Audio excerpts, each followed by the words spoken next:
This is what bachelor life. Live like a royal.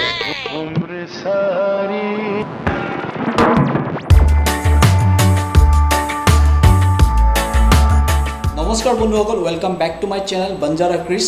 আৰু সকলোৰে নিশ্চয়কৈ ভাল চাগে। আৰু আজিৰ এই ভিডিঅ'টো কোনো ট্ৰেভেল ব্লগ নহয়, আমি এটা বিশেষ কাম কৰিবলৈ গৈহে আছোঁ। গতিকে এই বিশেষ কামটো এনেকুৱা যে আই গট সাম গুচি মাছৰুম ফ্ৰম হিমাচল আৰু হুইচ ইজ ভেৰি এক্সপেঞ্চিভ। আৰু ইয়াৰ যদি পাৰ কিলো আপুনি মাৰ্কেট প্ৰাইচ চাই তেনেহ'লে 10,000 to 30,000ৰ ভিতৰত হয়।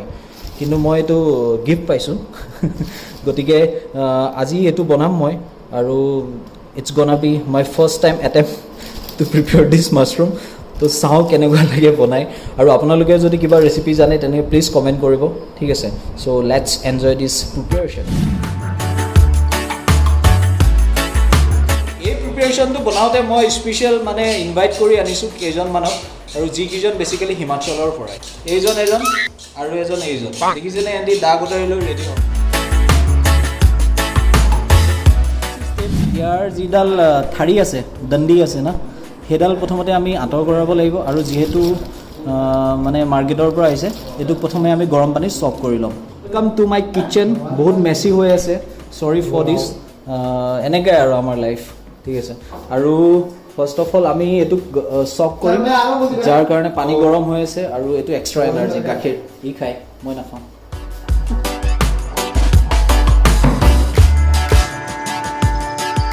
ফাৰ্ষ্ট গৰম পানী দি চক কৰিলোঁ বস্তুটো। এতিয়া আকৌ তাত ঠাণ্ডা পানী দি পেলাই তাৰ যিডাল ঠাৰি, সেই ঠাৰিডাল উলিয়াব লাগিব।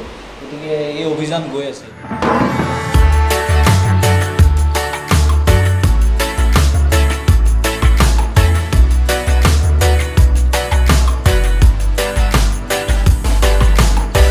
আমি কিছুমান চপ চিলি ল'লোঁ, আৰু চপ অনিয়ন ল'লোঁ, আৰু অলপমান কেইফুটামান নহৰু, ঠিক আছে? দুটা অনিয়ন মই চপ কৰিলোঁ, আৰু 4-5টামান জলকীয়া, আৰু কেইফুটামান নহৰু। একদম দেশী ষ্টাইলত বনাম, একদম চিম্পল ৰেচিপি।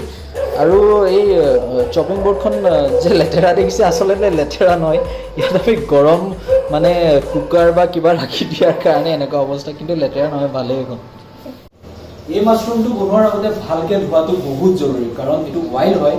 গতিকে বহুতবাৰ ধুব লাগে মাছৰুমটো, ধুই পেলাই আপুনি বনাব পাৰে, নহ'লে বালিয়ে প্ৰব্লেম দিব পাৰে।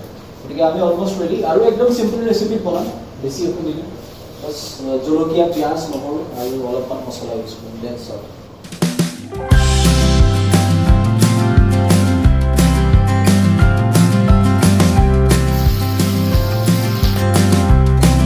ভাজিম যেতিয়ালৈকে ৰঙা নহয়, ঠিক আছে? ভালকৈ ভাজিব লাগে। তাৰপিছত আমি মাছৰুমটো দি দিম ইয়াত।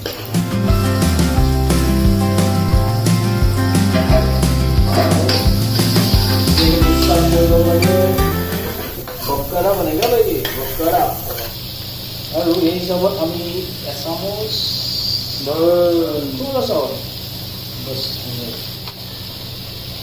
অলপমান মিৰ্চি পাউডাৰ, অলপমান হালধি, বিলকুল থোড়াটা,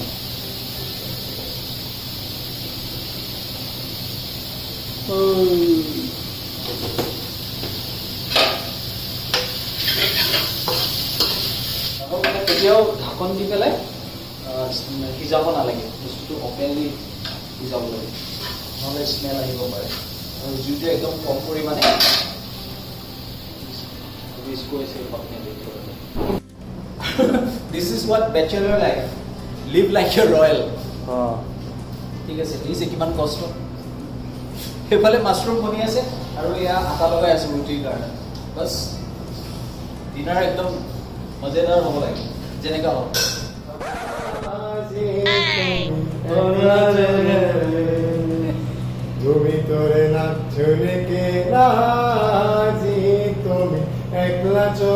Exactly सही हो गया।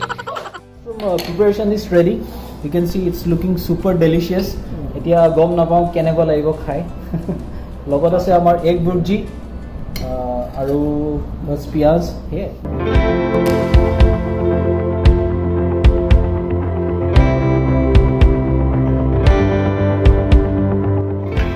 তো খাই পেলাই ট্ৰাই কৰি চাওঁ কেনেকুৱা লাগে। দেখাততো ভালেই লাগিছে। कैसे हो चाचा? केमिकल खत्म है क्या? इज सुपर डिलीशियस ब्रो, बहुत टेस्टी है, बहुत बेसी टेस्टी है। वाह गुरु वाह वाह, fully thanks sir for helping me. আপোনালোকেও জনাব কেনেকুৱা লাগিল খাই, নহয় কেনেকুৱা লাগিল চাই, প্লিজ কমেণ্ট কৰিব আপোনালোকে যদি কিবা ৰেচিপি জানে। চ' উই আৰ এনজয়িং দিছ গুচি মাছৰুম, লগতে এক ভুজি আছে। That's all for the day. যদি ভিডিঅ'টো চাই ভাল পালে প্লিজ লাইক কৰিব, শ্বেয়াৰ কৰিব, কমেণ্ট কৰিব, আৰু যদি আপুনি চেনেলটোত নতুন প্লিজ ছাবস্ক্ৰাইব কৰিব। জয় আই অসম, জয় হিন্দ।